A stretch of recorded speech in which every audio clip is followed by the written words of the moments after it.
Assalamualaikum warahmatullahi wabarakatuh. Kami dari kelompok 3 Etika Profesi ingin mempresentasikan materi mengenai organisasi beretika profesi. Jadi pada materi organisasi beretika profesi ini, kita akan membahas mengenai kode etik profesi. Nah, kode etik profesi ini merupakan lanjutan dari norma-norma yang lebih umum yang telah dibahas dan dirumuskan dalam etika profesi. Next.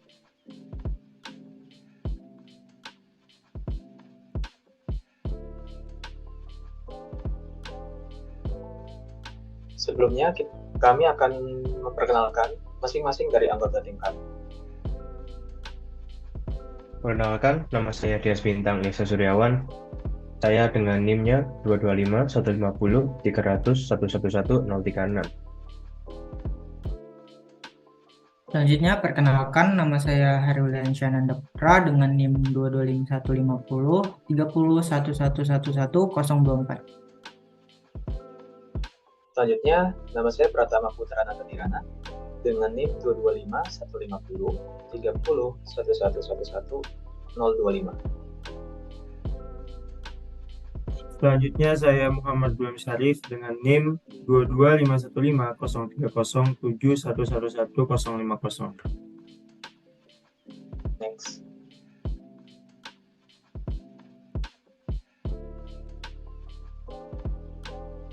Jadi pada bagian pembukaan ini, saya mengucapkan selamat datang di pembahasan mengenai organisasi dan kode etik dalam bidang teknologi informasi. Jadi pada bagian pembukaan ini, kami akan membahas mengenai beretika dalam berprofesi. Jadi, beretika dalam profesi yaitu integritas dan etika profesional adalah pilar utama dalam berprofesi. Kesadaran akan pentingnya transparansi, kejujuran, dan tanggung jawab membentuk karakter yang memandu setiap tindakan.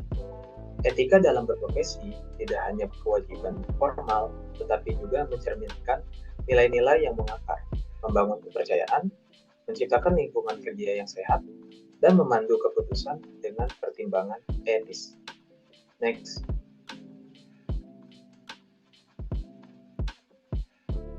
Jadi sini saya akan menjelaskan mengenai konten atau materi apa saja yang akan kami bahas pada presentasi kali ini.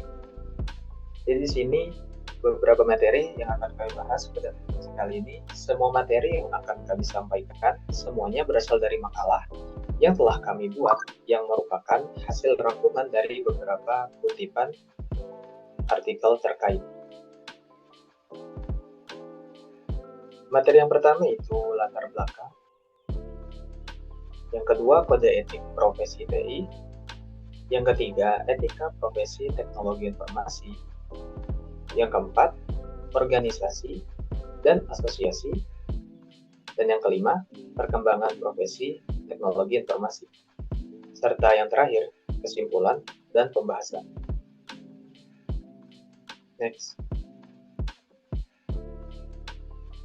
Selanjutnya, di bagian latar belakang. Kode etik profesi khususnya dalam teknologi informasi mengatur profesional terkait integritas, data, dan privasi. Evaluasi global organisasi teknologi informasi diperlukan untuk memahami dampaknya terhadap profesionalisme teknologi informasi. Pertumbuhan sektor teknologi informasi di Indonesia membutuhkan evaluasi efektivitas organisasi dan asosiasi teknologi informasi. Jadi pada latar belakang ini bisa kita tarik beberapa rumusan masalah. Nah, yang pertama ada bagaimana kode etik dalam profesi teknologi informasi. Yang kedua, bagaimana manfaat kode etik profesi bagi pekerja. Yang ketiga, apa saja organisasi dan asosiasi teknologi informasi yang ada di dunia. Dan yang terakhir, bagaimana perkembangan organisasi dan asosiasi teknologi informasi di Indonesia. Next. Selanjutnya, saya akan membahas mengenai kode etik. Kode etik sendiri terdiri dari kata kode dan etika. dengan kode sebagai tanda disepakatinya dan etika sebagai ilmu tentang baik, buruk, dan hak atau kewajiban moral. Etika terkait dengan penilaian masyarakat tentang benar atau salah. Menurut KBBI menyatakan bahwa kode etik adalah norma dan asas yang diterima oleh kelompok sebagai landasan tingkah laku. Next. Selanjutnya, di sini ada kode etik profesi. Jadi, kode etik profesi terdiri dari etika dan profesi yang merupakan norma untuk membimbing anggota profesi dalam tindakan yang seharusnya dilakukan. Profesi menurut KBBI adalah bidang pekerjaan yang melibatkan pendidikan keahlian. Kode etik profesi berfungsi sebagai panduan untuk pengambilan keputusan dan prinsip-prinsip dalam berbagai bidang perusahaan. Next. Oke, berikutnya ada organisasi. Menurut dari Kamus Besar Bahasa Indonesia atau KBBI, organisasi adalah kesatuan atau susunan yang terdiri atas bagian-bagian atau orang dalam berkumpulan dan sebagainya untuk tujuan tertentu. Sedangkan asosiasi adalah perkumpulan orang yang mempunyai kepentingan bersama. Jika dilihat dari pengertiannya, asosiasi dan organisasi ini hampir mirip satu sama lain, sehingga organisasi profesi dapat diartikan sebagai serikat berbadan hukum yang terbentuk dari beberapa individu berprofesi yang sama yang dilengkapi sistem kerja dan peraturan dalam rangka untuk mengembangkan profesionalitas dan mencapai tujuan yang bersama. Next.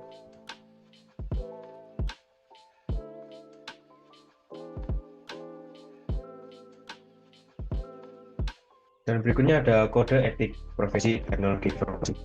Seorang profesional di bidang teknologi informasi memiliki tanggung jawab yang besar terhadap pekerjaannya. Tugasnya melibatkan pemeliharaan infrastruktur digital dan penanganan masalah dalam sistem IT perusahaan itu. Dalam menjalankan tugasnya, pekerja IT atau teknologi informasi harus mematuhi pedoman kode etik profesi dan menjunjung tinggi nilai-nilai etika perusahaan tempat mereka bekerja. Profesional IT adalah garda terdepan yang bertugas menguji, membangun, menginstal, memperbaiki, atau memelihara perangkat keras dan perangkat lunak yang terkait dengan sistem komputer yang kompleks di satu atau lebih lokasi.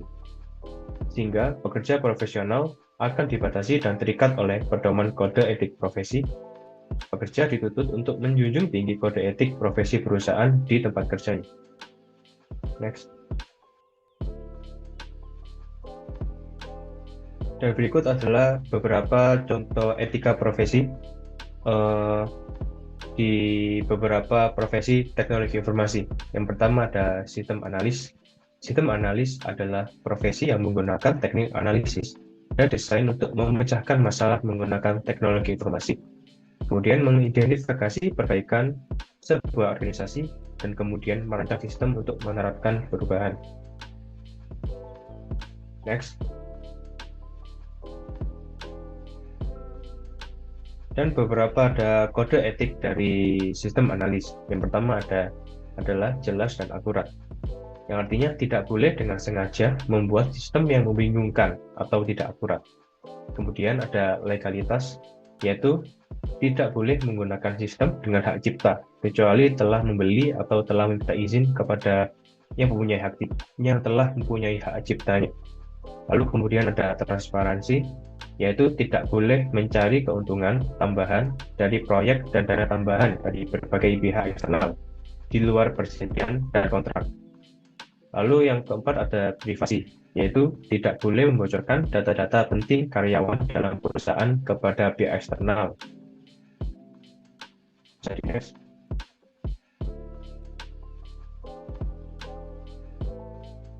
Kemudian ada etika profesi sebagai seorang developer.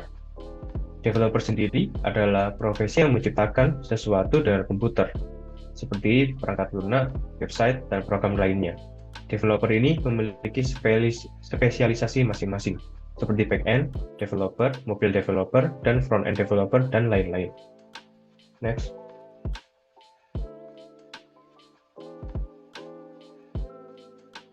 Nah, di sini ada kode etik sebagai seorang developer, yaitu yang pertama integritas. Tidak boleh menciptakan program yang berbahaya bagi orang lain dan bagi perusahaan ini. Lalu ada menghargai, yaitu memberikan penghargaan terhadap aset intelektual. Lalu ada privasi, yaitu kita tidak boleh melanggar privasi orang lain. Kita harus menghormati kerahasiaan dari klien. Lalu ada transparansi, yaitu jujur dan dapat dipercaya. Dan sebagai seorang developer harus tidak mempermalukan profesinya. Next.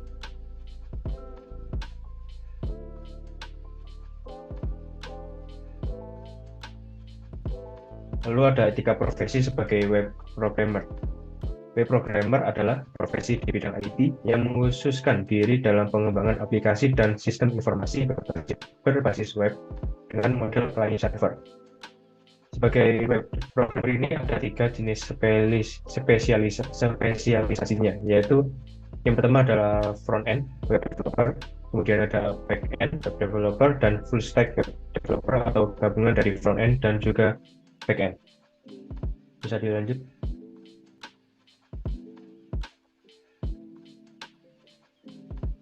Oke, selanjutnya di sini ada beberapa kode etik dari profesi web programmer.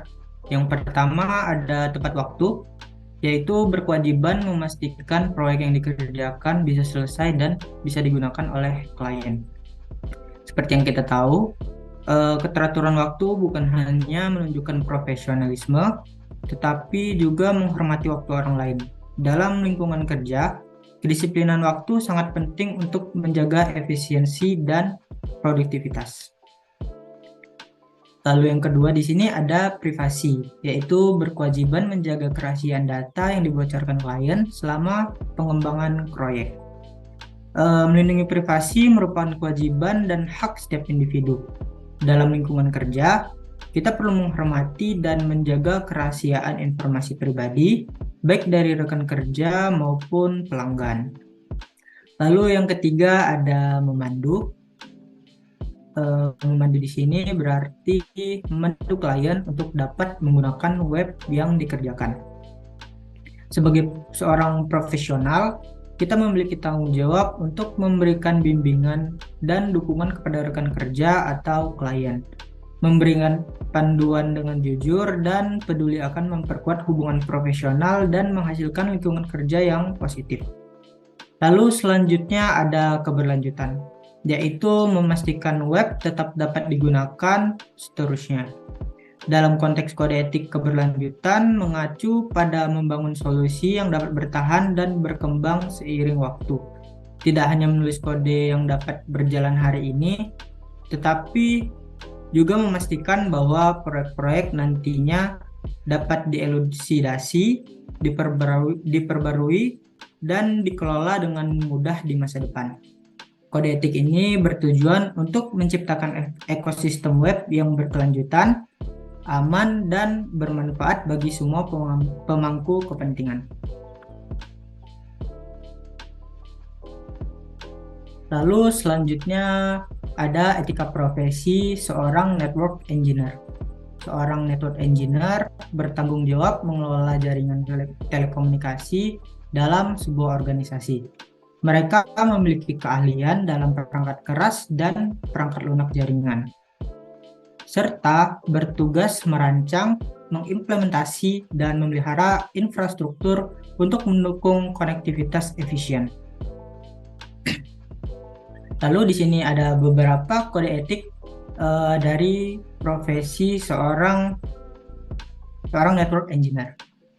Yang pertama di sini ada legalitas, yaitu tidak boleh mengubah konfigurasi jaringan tanpa sepengetahuan perusahaan. Lalu yang kedua ada privasi, yaitu harus dapat mengamankan jaringan yang telah dibentuk dari masalah dan sabotase luar. Yang ketiga ada umpan balik, yaitu melaporkan permasalahan dalam komputer user di dalam jaringan. Dan yang keempat ada transparansi, yaitu memberikan informasi yang akurat dan jelas terkait dengan kondisi jaringan. Ini ada etika profesi seorang technical engineer. Technical engineer adalah profesi yang memberikan dukungan teknis kepada perusahaan atau organisasi di bidang tertentu. Technical engineer selalu siap untuk memecahkan masalah peralatan atau sistem dan memberikan solusi ketika sistem ini rusak atau tidak lagi berfungsi dengan efisien.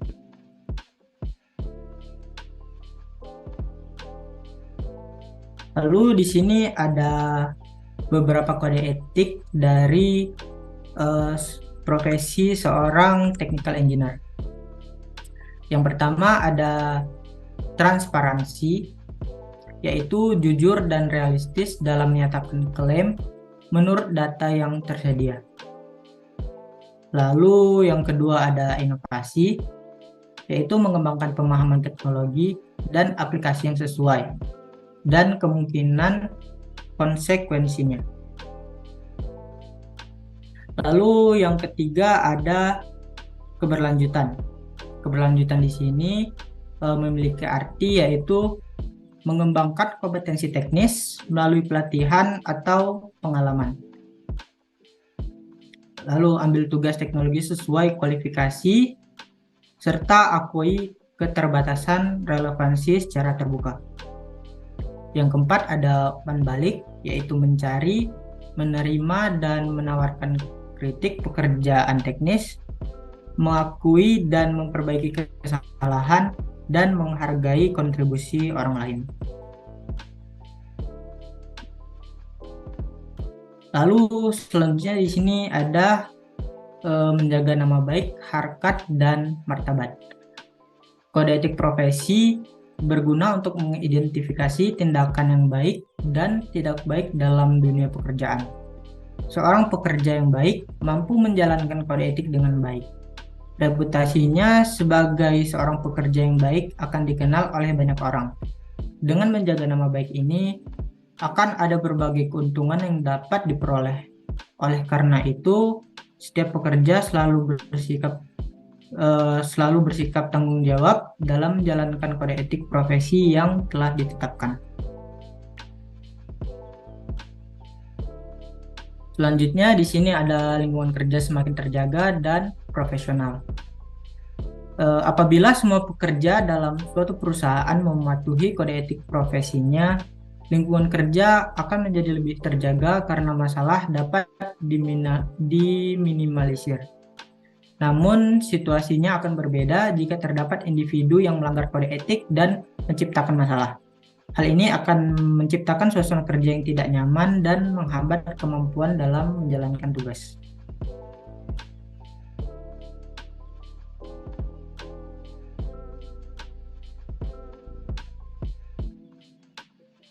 Oke, selanjutnya itu ada produktivitas semakin meningkat saat menjalankannya. Jadi, apabila setiap pekerja mengikuti kode etik yang berlaku di perusahaannya, maka konflik dan perselisihan dapat diminimalisir, sehingga dapat mewujudkan lingkungan kerja yang harmonis. Keharmonisan dalam pekerjaan mendorong terciptanya inovasi yang lebih banyak dan beragam. Banyaknya pekerja yang mematuhi kode etik profesi mencerminkan banyaknya pekerja yang memiliki tanggung jawab. Okay, next.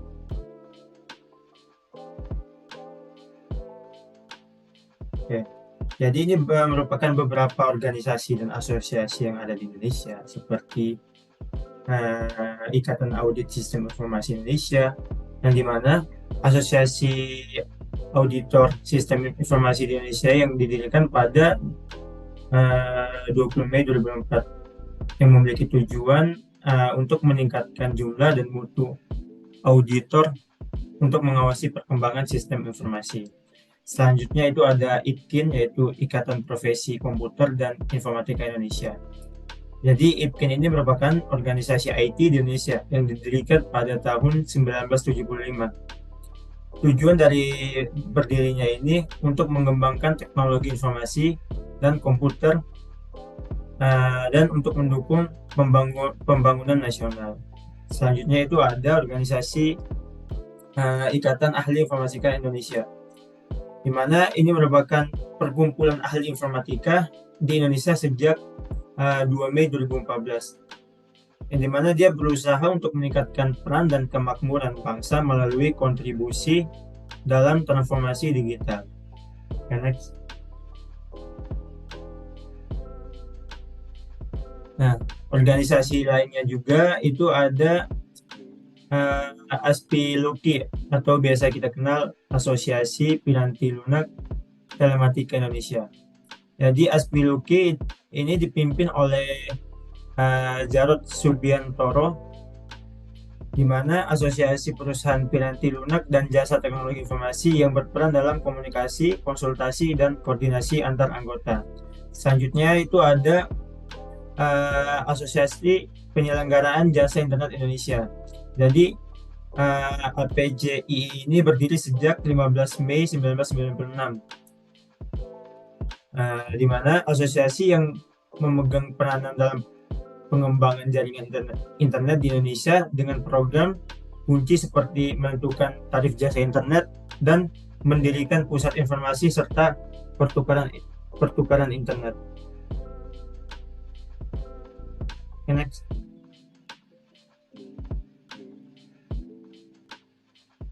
Nah, selain organisasi yang ada di Indonesia, ada organisasi dan asosiasi yang terdapat di dunia seperti ACM, Asosiasi for Computing Machinery, di mana ini merupakan serikat ilmiah komputer dengan 78.000 anggota, fokusnya pada konferensi inovatif.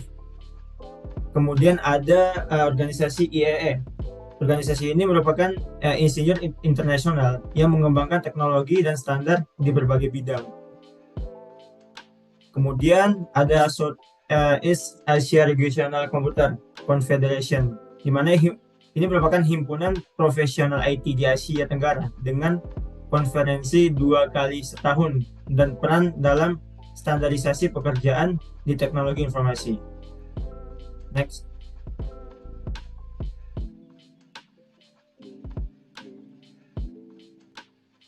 Nah,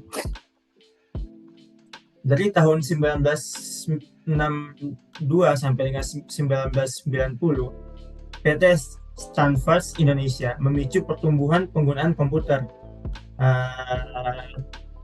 IPTIN, organisasi teknologi, terbentuk pada tahun 1975. Dan di tahun 1990 sampai dengan tahun 2000, sektor teknologi informasi Indonesia itu tumbuh dengan pesat dengan dibentuknya asosiasi yang berfokus pada pengembangan aturan dan teknologi di industri komersial. Selanjutnya di tahun 2000 sampai dengan 2010, Indonesia mengalami peralihan ke teknologi digital yang pesat, perkembangan canggih pada perangkat dan aplikasi. Selanjutnya di tahun 2010 sampai dengan tahun 2023, era digital menghadirkan perkembangan teknologi smart di berbagai bidang dalam teknologi informasi. Internet menjadi kebutuhan utama. Kemudian di tahun 2023 sampai dengan sekarang, teknologi AI, IoT, dan teknologi medis menciptakan terobosan kendaraan otonom, energi terbarukan, dan blockchain. Next. Nah, oke. Jadi kesimpulan yang dapat kita ambil adalah kode etik profesi dalam teknologi informasi berperan sebagai norma dan asas untuk mengarah perilaku pada para profesional, menjamin mutu moral, dan memastikan integritas dalam menjalankan tugas. Setiap profesi di bidang IT memiliki pedoman etika, termasuk menjaga privasi dan menghindari konflik kepentingan dan berkontribusi pada kehidupan masyarakat yang baik. Organisasi dan asosiasi profesi, baik di tingkat nasional maupun global, turut mendukung pengembangan dan berkelanjutan industri teknologi informasi. Perkembangan ini mencerminkan respon terhadap pesatnya pertumbuhan teknologi informasi. Okay, next.